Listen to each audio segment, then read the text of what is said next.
नमस्कार, मैं शालिनी हूँ। आप देख रहे हैं F9 न्यूज। भारत के ड्रग नियामक CDSCO द्वारा अगस्त में किए गए क्वालिटी टेस्ट में मधुमेह, उच्च रक्तचाप, विटामिन, कैल्शियम, D3 सप्लीमेंट, बच्चों के लिए बैक्टीरियल संक्रमण, एसिड रिफ्लेक्शन और पेट संक्रमण की कई दवाई क्वालिटी स्टैंडर्ड्स पर खरी नहीं उतरी हैं। भारत में central drug standards control organisation यानी CDSCO ने अगस्त 2024 में एक विस्तृत रिपोर्ट में जारी की थी। इस रिपोर्ट ने देश भर में आमतौर पर उपयोग की जाने वाली कई महत्वपूर्ण दवाएं गुणवत्ता परीक्षण यानी क्वालिटी टेस्ट में फेल पाई गई हैं।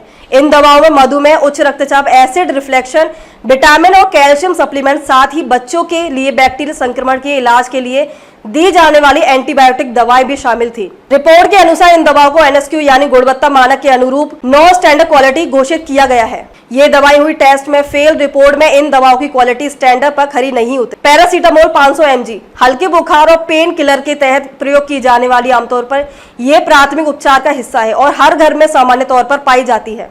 ग्लाइमेपेराइड यह एक एंटीबायोटिक दवा है जिसका प्रयोग शुगर के इलाज के लिए किया जाता है। इसका निर्माण एल्केव हेल्थ के लिए किया जाता है। डेल्मा एच ग्लेमा की यह दवा हाई बीपी के इलाज के लिए दी जाती है। परीक्षण में यह दवा भी बिलो स्टैंडर्ड्स रही है। पैन डी एसिड रिफ्लेक्शन के इलाज में दी जाने वाली यह दवा भी गुणवत्ता परीक्षण में असफल रही। इसे एल्केम हेल्थ साइंस ने बताया था। सैल्कन C और D3 कैल्शियम सप्लीमेंट सैल्कन को pure and cure health care द्वारा निर्मित और टोरेंट फार्मास्यूटिकल्स द्वारा वितरित किया गया है, जो परीक्षण में मानकों पर खरा नहीं उतरा।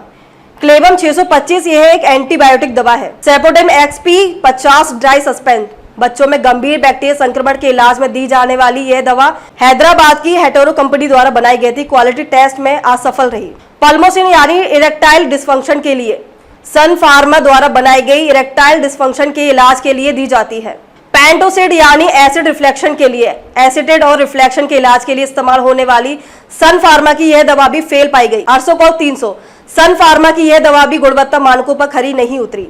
डेफकोर 6 मैक्लोइड्स फार्मा की यह दवा जो गठिया के इलाज में दी जाती है, गुणवत्ता परीक्षण में फेल रही। क्वालिटी स्टैंडर्ड्स में फेल दवाएं मरीजों के स्वास्थ्य के लिए गंभीर खतरा पैदा कर सकती है। अगर नकली दवाएं बाजार में आ रही हैं तो ये न केवल चिकित्सीय उपचार को प्रभावित करता है बल्कि देश में स्वास्थ्य सेवाओं पर भी बड़ा सवाल खड़ा करता है। CDSCO द्वारा की जा रही जांच में इस मुद्दे की गंभीरता को उजागर करती है और भविष्य में दवा उद्योग की सख्ती निगरानी की आवश्यकता पर जोर देती है। F9 न्यूज हेड असीम कुमार सामंतों की रिपोर्ट।